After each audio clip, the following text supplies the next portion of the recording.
नमः शिवाय। श्री शिवाय नमस्तुभ्यम। आप सभी का दिन शुभ हो। प्रिय श्रोताओं, आज हम सभी पावन सोमवार व्रत की कथा का श्रवण करने जा रहे हैं और ये दिन भगवान भोलेनाथ को अत्यंत प्रिय है। कहा गया है कि आज के दिन जो भी भक्त श्रद्धा और भक्ति से सोमवार का व्रत करके शिवलिंग पर गंगाजल, दूध, बेलपत्र, धतूरा और अक्षत चढ़ाकर शिव जी का पूजन करके कथा का श्रवण करता है, उसके सभी कष्ट दूर हो जाते हैं और जीवन में सुख समृद्धि, संतान सौभाग्य और अंत में मोक्ष की प्राप्ति होती है। आइए कथा से पहले हम सभी भगवान का ध्यान करें। हे भोलेनाथ, आप कैलाशपति हैं, माता पार्वती के प्रियतम हैं, कार्तिकेय और गणेश जी के पिता हैं। आप ही महाकाल हैं, आप ही जगत के पालनहार। आपके चरणों की वंदना करने मात्र से जन्म जन्मांतर के पाप नष्ट हो जाते हैं। हे देवाधिदेव महादेव, इस पावन सोमवार व्रत में हम संपूर्ण मन, वाणी और कर्म से आपका ध्यान कर रहे हैं। हम सभी पर अपनी कृपा दृष्टि बनाए रखें, हमारे जीवन से अज्ञान, अहंकार और पाप का नाश करें और हमें धर्म, अर्थ, काम और मोक्ष चारों पुरुषार्थों की सिद्धि प्रदान करें। ओम नमः शिवाय। एक बार किसी नगर में एक साहूकार था। उसके घर में धन की कोई कमी नहीं थी, लेकिन कोई संतान न होने के कारण वह बड़ा दुखी था। संतान प्राप्ति के लिए वो हर सोमवार को व्रत रखता था और पूरी श्रद्धा के साथ शिव मंदिर जाकर भगवान शिव और माता पार्वती की पूजा किया करता था। उसकी भक्ति देखकर एक दिन माँ पार्वती प्रसन्न होकर भगवान शिव से साहूकार की मनोकामना पूर्ण करने का निवेदन करती हैं। पार्वती जी के आग्रह पर भगवान शिव ने कहा, हे देवी, इस संसार में हर प्राणी को उसके कर्मों का फल मिलता है और जिसके भाग्य में जो हो उसे भोगना ही पड़ता है। लेकिन पार्वती जी ने साहूकार की भक्ति देखकर उसकी मनोकामना पूर्ण करने की इच्छा व्यक्त की। माता पार्वती के आग्रह पर भगवान शिव ने साहूकार को पुत्र प्राप्ति का वरदान तो दिया, लेकिन उन्होंने बताया कि ये बालक केवल 12 वर्षों तक ही जीवित रहेगा। माता पार्वती और भगवान शिव की इस संवाद को साहूकार सुन रहा था, इसलिए उसे न तो इस बात की खुशी हुई और न ही कोई दुख, बल्कि वो पहले की तरह ही शिव जी की पूजा करता रहा। कुछ समय के बाद साहूकार की पत्नी ने एक पुत्र को जन्म दिया। जब वह बालक 11 वर्ष का हुआ तो उसे पढ़ने के लिए काशी भेज दिया गया।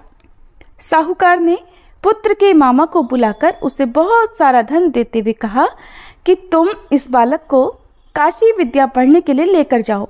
तुम लोग रास्ते में यज्ञ कराते जाना और ब्राह्मणों को भोजन दक्षिणा देते हुए जाना। दोनों मामा भांजे इसी तरह यज्ञ कराते और ब्राह्मणों को दान दक्षिणा देते काशी नगरी निकल पड़े। इस दौरान रात में एक नगर पड़ा जहां नगर के राजा की कन्या का विवाह था, लेकिन जिस राजकुमार से उसका विवाह होने वाला था वह एक आंख से काना था। राजकुमार के पिता ने अपने पुत्र के काना होने की बात को छुपाने के लिए सोचा, क्यों ना उस साहूकार के पुत्र को दूल्हा बनाकर राजकुमारी से विवाह करा दूं और विवाह के बाद इसको धन देकर विदा कर दूंगा और राजकुमारी को अपने नगर ले आऊंगा। लड़के को दूल्हे के वस्त्र पहनाकर राजकुमारी से विवाह करा दिया गया। साहूकार का पुत्र ईमानदार था, उसे ये बात सही नहीं लगी, इसलिए उसने अवसर पाकर राजकुमारी के दुपट्टे पर लिख दिया कि तुम्हारा विवाह तो मेरे साथ हुआ है, लेकिन जिस राजकुमार के संग तुम्हें भेजा जाएगा वो एक आंख से काना है। मैं तो काशी विद्या पढ़ने जा रहा हूँ। जब राजकुमारी ने चुन्नी पर लिखी बातें पढ़ी तो उसने अपने माता पिता को ये बात बताई। राजा ने अपनी पुत्री को विदा नहीं किया, फिर बारात वापस चली गई। दूसरी ओर साहूकार का पुत्र और उसका मामा काशी पहुंचे और वहां जाकर उन्होंने यज्ञ किया। जिस दिन साहूकार का पुत्र 12 वर्ष का हुआ उस दिन भी यज्ञ का आयोजन था। लड़के ने अपने मामा से कहा कि मेरी तबीयत कुछ ठीक नहीं है। मामा ने कहा, तुम अंदर जाकर आराम कर लो। भगवान शिव के वरदान अनुसार कुछ ही देर में उस बालक के प्राण निकल गए। मृत भांजे को देखकर उसके मामा ने विलाप करना शुरू कर दिया। संयोगवश उसी समय भगवान शिव और माता पार्वती उधर से जा रहे थे। पार्वती जी ने भोलेनाथ से कहा, स्वामी, मुझे इसके रोने का स्वर सहन नहीं हो रहा। आप कृपया इस व्यक्ति के कष्ट को अवश्य दूर कीजिए। जब भगवान शिव मृत बालक के समीप गए तो वह बोले कि ये उसी साहूकार का पुत्र है जिसे मैंने 12 वर्षों की आयु का वरदान दिया था। अब आज इसकी आयु पूरी हो चुकी है। लेकिन मातृभाव से विभोर माता पार्वती जी कहने लगी, हे महादेव, आप इस बालक को और आयु देने की कृपा करें, नहीं तो इसके वियोग में इसके माता पिता भी तड़प तड़प कर मर जाएंगे। माता पार्वती के पुनः आग्रह पर भगवान शिव ने उस लड़के को जीवित होने का वरदान दिया। शिव जी की कृपा से वह लड़का जीवित हो गया। शिक्षा पूरी करके लड़का मामा के साथ अपने नगर की ओर वापस चल पड़ा। दोनों चलते हुए उसी नगर में पहुंचे जहां उसका विवाह हुआ था। उस नगर में भी उन्होंने यज्ञ का आयोजन किया। उस लड़के के ससुर ने उसे पहचान लिया और महल में ले जाकर उसकी खूब आवभगत की और अपनी पुत्री को धूमधाम से विदा कर दिया। इधर साहूकार और उसकी पत्नी भूखे प्यासे रहकर अपने बेटे की प्रतीक्षा कर रहे थे। उन्होंने प्रण कर रखा था कि अगर उन्हें अपने बेटे की मृत्यु का समाचार मिला तो वो भी प्राण त्याग देंगे, परंतु अपने बेटे के जीवित होने का समाचार पाकर वे बेहद प्रसन्न हुए। उसी रात भगवान शिव ने साहूकार के स्वप्न में आकर कहा, हे श्रेष्ठी, मैंने तेरे सोमवार के व्रत करने और व्रत कथा सुनने से प्रसन्न होकर तेरे पुत्र को लंबी आयु प्रदान की है।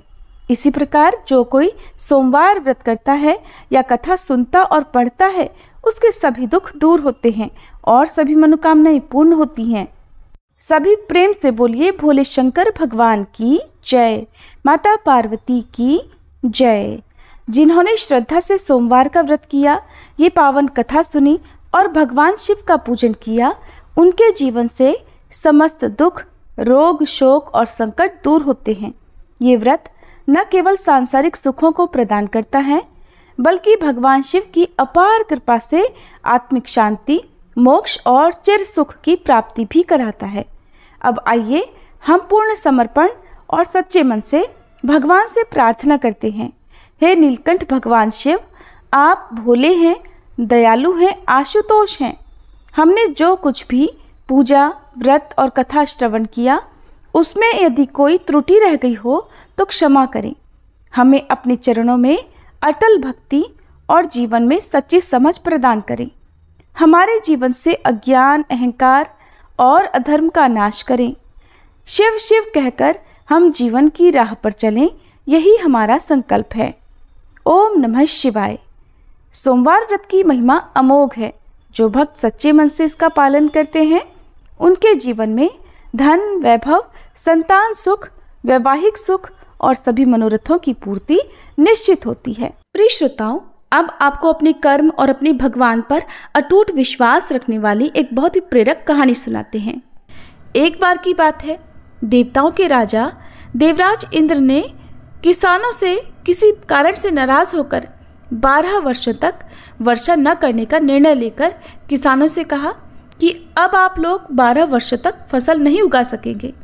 सारे किसानों ने परेशान और व्याकुल होकर एक साथ इंद्रदेव से वर्षा करवाने की प्रार्थना की कि हे इंद्रदेव, कृपा कीजिए, ऐसा मत कीजिए, कृपया हर वर्ष पर्याप्त वर्षा किया कीजिए। तब इंद्र ने कहा, यदि भगवान शंकर अपना डमरू बजा देंगे तो वर्षा हो सकती है।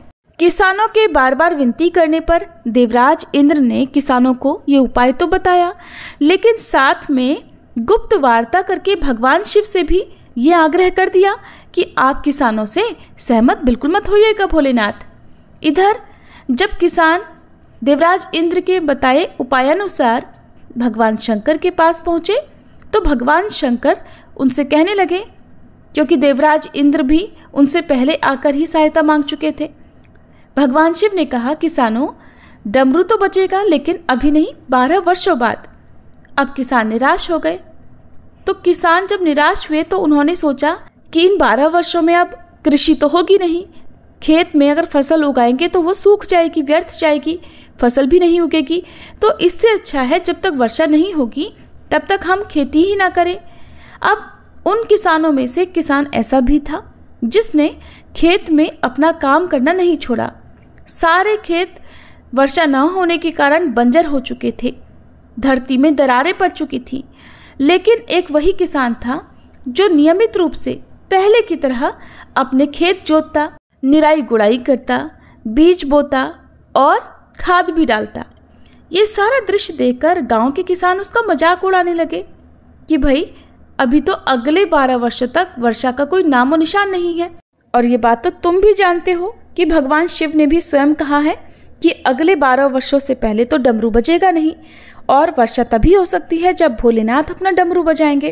तो ऐसे में तुम बारिश ना होने के बाद भी खेतों में आकर काम कर रहे हो, इससे तुम्हारा समय भी बर्बाद हो रहा है, तुम्हारी मेहनत भी बर्बाद हो रही है और तुम्हारा धन तो बर्बाद हो ही रहा है।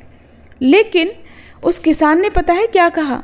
उसने उन बाकी किसानों से कहा, हाँ आपकी बात सही है, मैं भी जानता हूँ कि 12 वर्षों तक फसल नहीं उगने वाली, वर्षा नहीं होने वाली, लेकिन मैं ये काम तो केवल अपने अभ्यास के लिए कर रहा हूँ, क्योंकि अगर 12 साल तक हम खेती नहीं करेंगे, हल नहीं चलाएंगे, गुड़ाई निराई नहीं करेंगे, तो मैं खेती किसानी का काम तो भूल जाऊँगा और फिर मेरे शरीर की मेहनत करने की आदत भी तो छूट जाएगी। और खेती के काम में तो किसानों को बहुत परिश्रम करना पड़ता है, इसलिए मैं तो ये सारी मेहनत केवल इसलिए कर रहा हूँ ताकि अगले 12 वर्षों बाद जब बारिश होगी तो फिर अपना काम करने में मुझे कोई कठिनाई ना हो।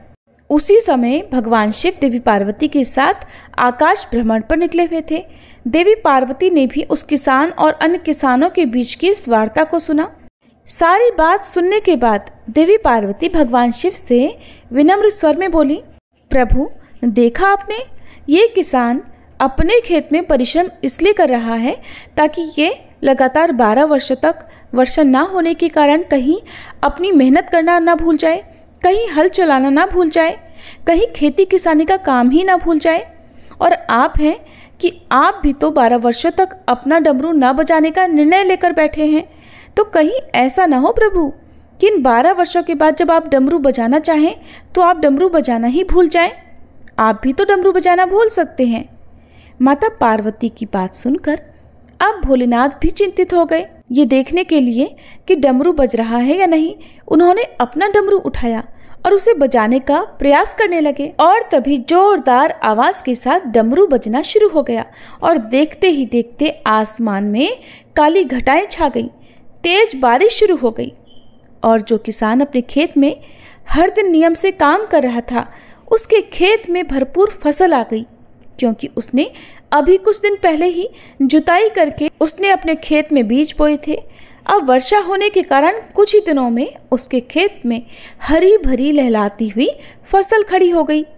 और बाकी के किसान जो केवल हाथ पर हाथ धरकर बैठे थे, ये सोच रहे थे कि अगले 12 वर्षों तक तो वर्षा नहीं होगी। और जब ये बात भली भांति पता है तो ऐसे में सूखे खेतों में भला परिश्रम करना और अपना समय बर्बाद करने से क्या फायदा होगा। अब वे किसान पश्चाताप करने लगे और उधर उस किसान को अपनी फसल का भरपूर लाभ मिला, जो किसान अपने मन में सकारात्मक सोच लेकर बैठा था। तो ऐसा ही होता है, कभी कभी हम अपने जीवन में चल रही परेशानियों से बहुत परेशान हो जाते हैं, या हम किसी काम के लिए मेहनत कर रहे होते हैं, तो जब हमारी उस मेहनत का फल हमें नहीं मिलता है, हम लगातार काम करते जाते हैं, लगातार प्रयास करते जाते हैं, फिर भी जब मेहनत का फल नहीं मिलता है तो फिर एक समय ऐसा भी आता है कि हम थक हार मानकर बैठ जाते हैं। लेकिन हो सकता है कि वही क्षण हमारे पूरे जीवन को बदलने वाला हो सकता है हमारी अब तक की गई मेहनत का फल हमें अब मिलने ही वाला हो। तो हमेशा सकारात्मक सोच बनाए रखें, भगवान पर विश्वास करें कि अगर आज बुरे दिन चल रहे हैं, अगर आज हमारी मेहनत का फल नहीं मिल रहा है, तो एक दिन तो ऐसा जरूर आएगा। सबको अपनी अपनी मेहनत का फल जरूर मिलता है। और जो लोग केवल उन किसानों की तरह हाथ धरकर बैठे रह जाते हैं, उनके जीवन में उन्हें कभी कुछ नहीं मिलता और वे हमेशा अपने दुखों का रोना रोते रहते हैं। बोलिए नीलकंठ महादेव की जय। अब सुनिए शिव चालीसा पाठ और आरती। जय गणेश गिरिजा सुवन, मंगल मूल सुजान, कहत अयोध्या दास तुम, देहु अभय वरदान। जय गिरजापति दीन दयाला, सदा करत संतन प्रतिपाला। भाल चंद्रमा सोहत नीके, कानन कुंडल नाग फनी के। अंग गौर शिर गंग बहाए, मुंड माल तन क्षार लगाए। वस्त्र खाल बाघांबर सोहे, छवि को देखी नाग मन मोहे। मैना मातु की हवे दुलारी, वाम अंग सोहत छवि न्यारी। कर त्रिशूल सोहत छवि भारी, करत सदा शत्रुन क्षयकारी। नंदी गणेश सोहित है कैसे, सागर मध्य कमल है जैसे।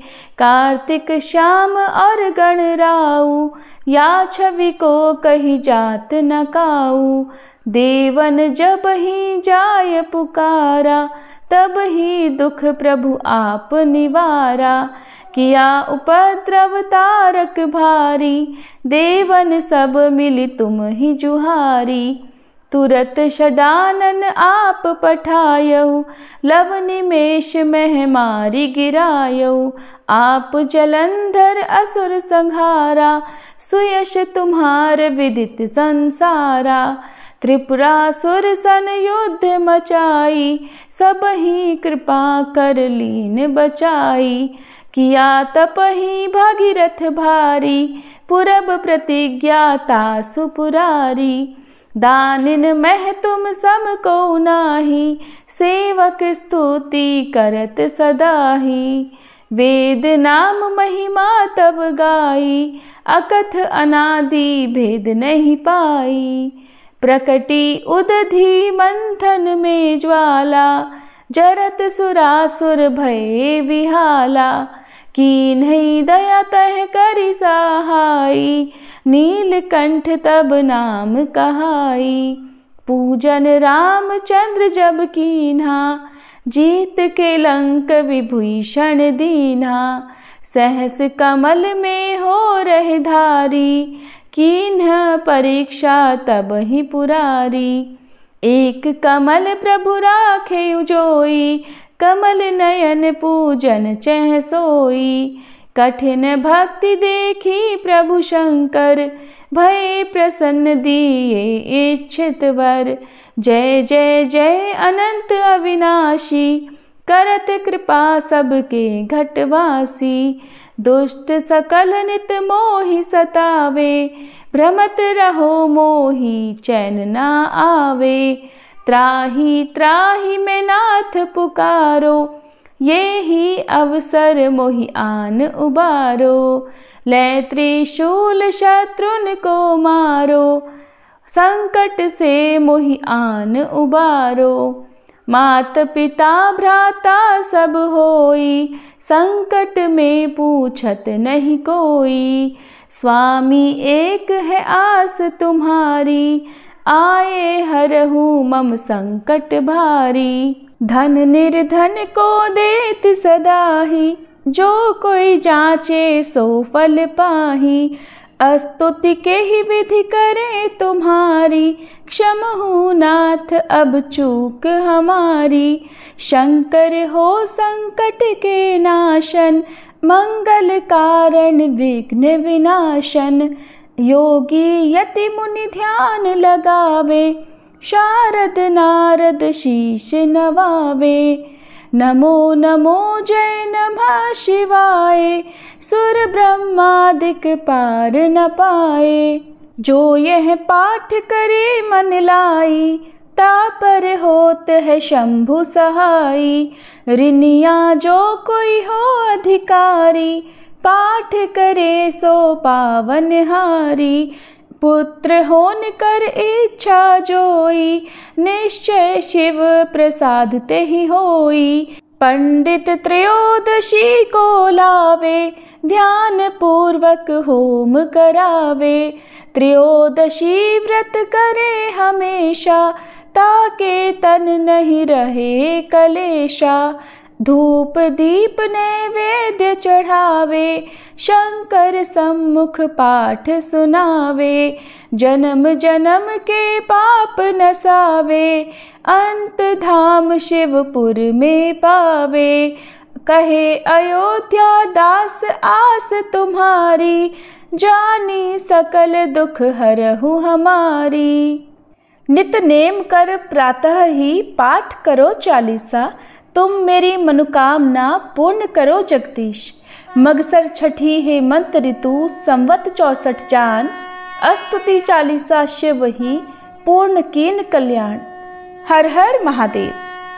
ओम जय शिव ओमकारा, स्वामी जय शिव ओमकारा। ब्रह्मा विष्णु सदा शिव, ब्रह्मा विष्णु सदा शिव, अर्धांगी धारा। ओम जय शिव ओमकारा। एकानन चतुरानन पंचानन राजे, स्वामी पंचानन राजे। हंसासन गरुड़ासन वृषवाहन साजे। ओम जय शिव ओमकारा। दो भुज चारु चतुर्भुज, 10 भुज अति सोहे, स्वामी 10 भुज अति सोहे। त्रिगुण रूप निरखता, त्रिभुवन जन मोहे। ओम जय शिव ओमकारा। अक्षमाला वनमाला मुंडमाला धारी, स्वामी मुंडमाला धारी। चंदन मृग मद सोहे, भाले शशिधारी। ओम जय शिव ओमकारा। श्वेतांबर पीतांबर बाघांबर अंगे, स्वामी बाघांबर अंगे। सनकादिक गरुड़ादिक भूतादिक संगे। ओम जय शिव ओमकारा। कर के मध्य कमंडल चक्र त्रिशूलधारी, स्वामी चक्र त्रिशूलधारी। सुखकारी दुखहारी जगपालनकारी। ओम जय शिव ओमकारा। ब्रह्मा विष्णु सदा शिव, जानत अविवेका, स्वामी जानत अविवेका। प्रणवाक्षर में शोभित ये तीनों एका। ओम जय शिव ओमकारा। त्रिगुण स्वामी जी की आरती जो कोई नर गावे, स्वामी जो कोई नर गावे। कहत शिवानंद स्वामी, रटत भोलानंद स्वामी, सुख संपत्ति पावे। ओम जय शिव ओमकारा। ओम जय शिव ओमकारा, स्वामी जय शिव ओमकारा। ब्रह्मा विष्णु सदा शिव, अर्धांगी धारा। ओम जय शिव